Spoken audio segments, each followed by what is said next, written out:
अस्सलाम वालेकुम everyone. Dear students, कुछ रोज़ कबल पीबीसीसी यानी Punjab boards committee of chairman की तरफ से एक इंपॉर्टेंट मीटिंग की गई थी।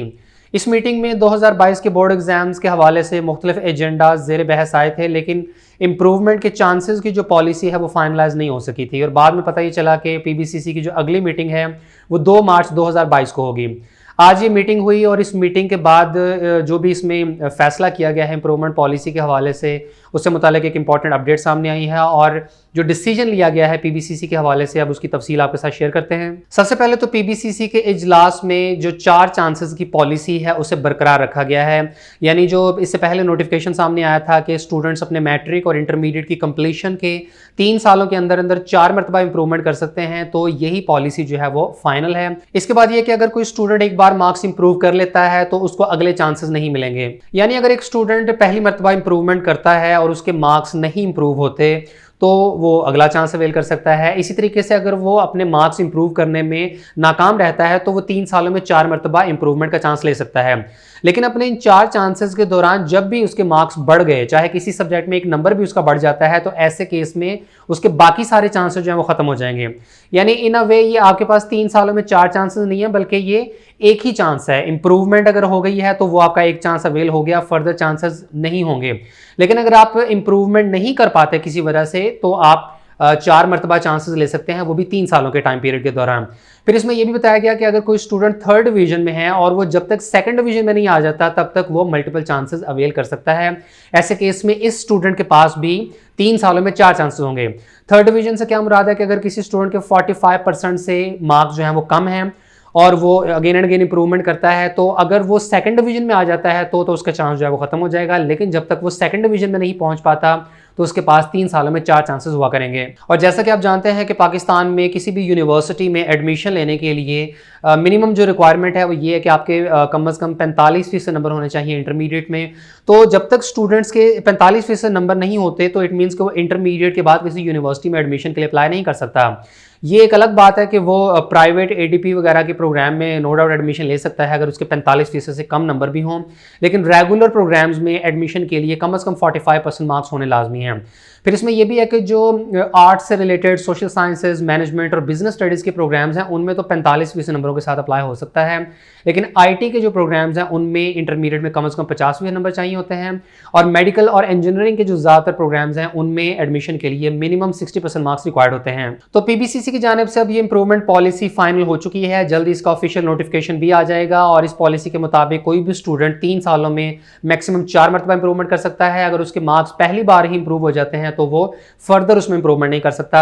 और स्टूडेंट जब तक अपने 3rd डिवीजन में हैं तो वो अगेन एंड अगेन इंप्रूवमेंट कर सकते हैं, लेकिन जैसे ही वो 2nd डिवीजन या 1st डिवीजन में आ जाते हैं तो उसके बाद फिर उनके पास फर्दर इंप्रूवमेंट का चांस अवेलेबल नहीं होगा। तो ये है आज की पीबीसीसी की मीटिंग में इंप्रूवमेंट पॉलिसी से मुतालिक फाइनल डिसीजन, और जल्द इसका ऑफिशियल नोटिफिकेशन भी जारी कर दिया जाएगा। और अगर इस पॉलिसी का हम बाकी बोर्ड्स के साथ कंपैरिजन करें तो पाकिस्तान के बाकी जितने भी बोर्ड्स हैं वो स्टूडेंट्स को 4 सालों में मल्टीपल टाइम्स यानी तकरीबन 8 मरतबा इंप्रूवमेंट का चांस दे रहे हैं, जबकि पंजाब के बोर्ड्स उन्होंने स्टूडेंट्स को सिर्फ 3 सालों में 4 मरतबा इंप्रूवमेंट का चांस दिया है। फिर इस पॉलिसी में जो सबसे ख़राब पॉइंट है वो ये कि अगर आप एक मरतबा भी इंप्रूवमेंट कर लेते हैं तो आपके पास फर्दर इंप्रूवमेंट का चांस नहीं है।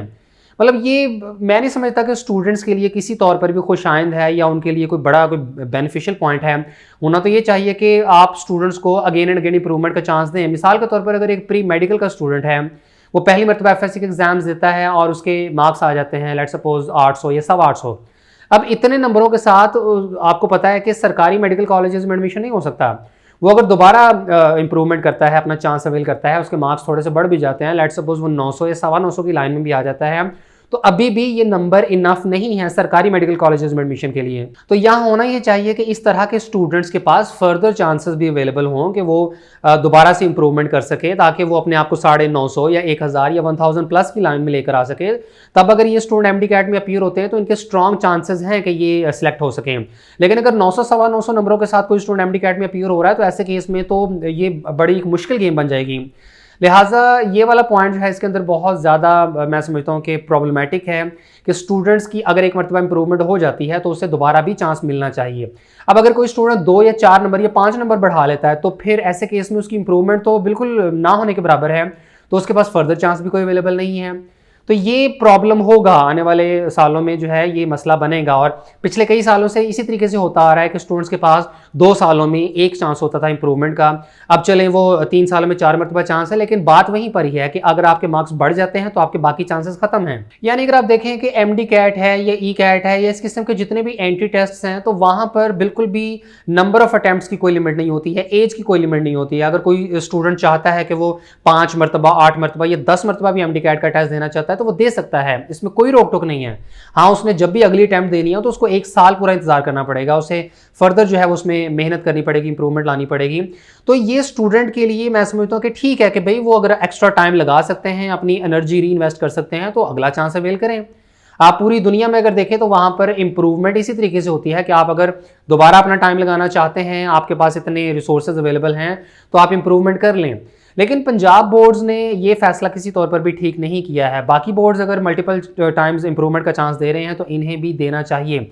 अगर एक फैसिलिटी स्टूडेंट्स को मिल रही है, इससे उनकी स्टडीज़ में बेहतरी लाई जा सकती है, तो मैं समझता हूँ कि लाई जानी चाहिए। स्टूडेंट्स को ये रिलीफ दिया जाना चाहिए कि वो multiple times again and again, अगर उनकी एक मरतबा इंप्रूवमेंट हो भी गई है तो फिर दोबारा से कर देने का मौका देना चाहिए। तो इन शॉर्ट पीबीसीसी की इस पॉलिसी के बाद अब ये चीज़ फाइनल हो चुकी है कि जितने भी स्टूडेंट जो स्पेशल एग्जाम्स में अपीयर हुए थे और वहाँ उन्होंने इंप्रूवमेंट की थी, अगर उनके मार्क्स इंप्रूव हुए थे तो उनका चांस अब खत्म हो गया और अब वो फर्दर किसी किस्म की इंप्रूवमेंट नहीं कर सकते। इसी तरीके से ऐसे स्टूडेंट जिन्होंने 2021 या 2020 या प्रीवियस ईयर्स में कभी भी इंप्रूवमेंट के लिए अप्लाई किया था, अपना इंप्रूवमेंट का चांस अवेल किया था और उनके मार्क्स बढ़ गए थे, तो अब वो दोबारा इंप्रूवमेंट के लिए अप्लाई नहीं कर सकते हैं। मीनवाइल पंजाब के तमाम बोर्ड्स की तरफ से जो है वो प्राइवेट एडमिशन और रेगुलर एडमिशन्स का भी शेड्यूल आ चुका था और उसके मुताबिक 1 मार्च से तमाम जो रेगुलर स्टूडेंट्स हैं वो अपने कॉलेजेस के थ्रू और जो प्राइवेट कैंडिडेट्स हैं वो अपनी मुतल्लिका बोर्ड्स की ऑफिशियल वेबसाइट्स के थ्रू ऑनलाइन अप्लाई कर सकते हैं। इस सिलसिले में लाहौर बोर्ड की तरफ से दोबारा नोटिफिकेशन भी जारी किया गया है, जिसके मुताबिक बताया गया कि सिंगल फीस के साथ अप्लाई करने की जो तारीख है वो 1 मार्च से लेकर 31 मार्च तक है। इसके बाद डबल फीस के साथ दाखिला फॉर्म जमा करवाने की तारीख 1 अप्रैल से 18 अप्रैल तक और ट्रिपल फीस के साथ दाखिला फॉर्म जमा करने की तारीख 19 अप्रैल से लेकर 26 अप्रैल तक है। और पंजाब के तमाम बोर्ड्स और आज़ाद जम्मू एंड कश्मीर में इंटरमीडिएट के इम्तिहानात का आगाज 18 जून 2022 से होगा। तो ऐसे तमाम स्टूडेंट जो 2022 में इंटरमीडिएट पार्ट 1 या पार्ट 2 के एग्जाम देना चाहते हैं, तो वो अगर तो रेगुलर स्टूडेंट्स हैं तो वो अपने कॉलेजेस के थ्रू एडमिशन भिजवाएंगे, और अगर आप प्राइवेट कैंडिडेट हैं या आपने अगर इंप्रूवमेंट के लिए दाखिला भिजवाना है तो आपको खुद से अप्लाई करना होगा एज अ प्राइवेट कैंडिडेट। अपने बोर्ड की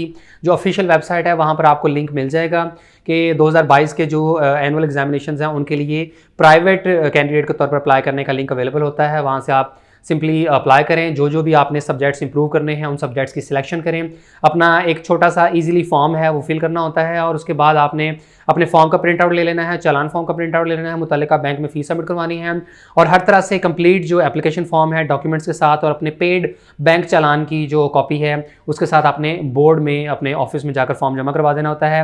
जिसके बाद बोर्ड एग्जाम से चंद दिनों कबल आपकी रोल नंबर स्लिप आ जाएगी और आपने जाकर एग्जाम दे देने होते हैं। प्राइवेट कैंडिडेट के तौर पर या इंप्रूवमेंट के लिए जो आपने अप्लाई करना होता है, इसका प्रोसीजर वैसे तो बहुत सिंपल है, जिसका मैंने आपको शॉर्ट बता दिया है कि आपने बोर्ड की वेबसाइट से ऑनलाइन अप्लाई करना होता है। लेकिन फिर भी कुछ बोर्ड्स का मैं आपको ऑनलाइन अप्लाई करके स्टेप बाय स्टेप सारा प्रोसीजर समझा दूंगा।